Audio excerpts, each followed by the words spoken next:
Nos sentiments se sont entassés. Ils nous ont tachés, rattachés à la réalité comme un vol à l'arraché de notre personnalité. À force d'accumuler, de nier, de compenser, de s'aveugler, on a fini par être déséquilibré. On pensait être cohérent, savoir qui on était. On pensait que marcher droit suffirait à maintenir notre équilibre, mais sur la corde raide, un pas de travers et c'est l'âme qui chavire. Un pas inévitable, impossible à empêcher. On nous a mis sur la corde, on nous a dit de se dépêcher. Alors on est tombé, et cette chute était la pire de toutes. Elle nous a fait comprendre que la mélancolie reposait sur un lit de doute, mais cette chute, croyez-le, est la meilleure des routes. Car naître sur un fil et mourir à son extrémité, c'est passer sa vie sans tomber, sans hésiter, sans respirer, sans exister. Alors on est tombé, et avec nous notre podium de valeurs et notre panthéon de croyances. Certains ont chuté par maladresse, certains parce qu'ils avaient compris la nécessité de se déconstruire, sans savoir qu'ils allaient en fait s'autodétruire, fondre, se liquéfier, se mêler à la poussière, l'embrasser, l'épouser. Cette chute d'un millénaire a fait de nous des éponges qui n'aspiraient que de l'ombre.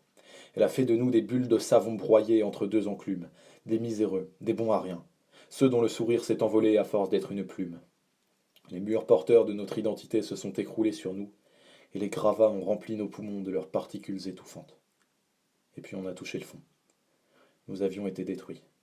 De notre corps en lambeaux, il ne subsistait que ce que notre esprit malade avait osé laisser. Et de notre esprit en morceaux, il ne restait que les miettes que les harpies n'avaient pas osé picorer.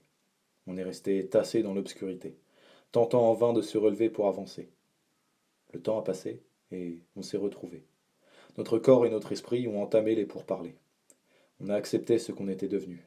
Des parias, des incompris, des ombres dans la rue, des corps sans âme qu'il fallait rebâtir, des mélodies incomplètes aux accords imparfaits. On a été détruits, mais c'est la condition pour vivre. Maintenant, il faut relever la tête. Il faut se reconstruire. On n'a rien lâché. On s'est saigné jusqu'à se noyer dans notre propre sang. On a essayé, on a raté, on a gardé le cap. Certains ont perdu les pédales, la raison, ou la vie.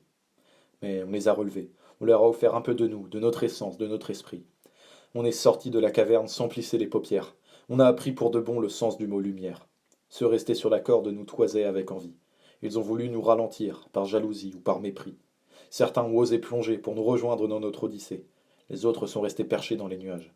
Ils avaient peur de ressentir l'exaltation d'une existence en construction, en perpétuelle innovation, une existence qui se bâtit au rythme des plumes qu'on lui brûle pour les remplacer par du béton. On a hurlé le poing en l'air qu'on ne baisserait jamais les bras, que les plus belles victoires suivraient les plus beaux combats. On a hurlé que les bâtons des imprudents coincés dans nos roues deviendraient nos épées qui zèbreront le ciel à la recherche d'amour. On a rejoint la cour des grands à la seule force de nos poings. Dans le chaos de la guerre, nous étions la fumée au loin. On a fait imploser les beaux discours et les idées faciles. On a construit notre parcours. On l'a balisé de nos pires déprimes. Nos plus douloureuses remises en question sont devenues nos meilleurs trophées. Nos plus belles ambitions ont fini par devenir nos pires corvées. On s'est approché une dernière fois du bord de la falaise qu'on connaissait trop bien. Cette fois, pour voir le paysage et le soleil dans son déclin. On était certain désormais que si on tombait de nouveau, on saurait se relever, se reconstruire et espérer. Toujours la même personne mais différent à chaque fois, comme une cathédrale qui part en fumée.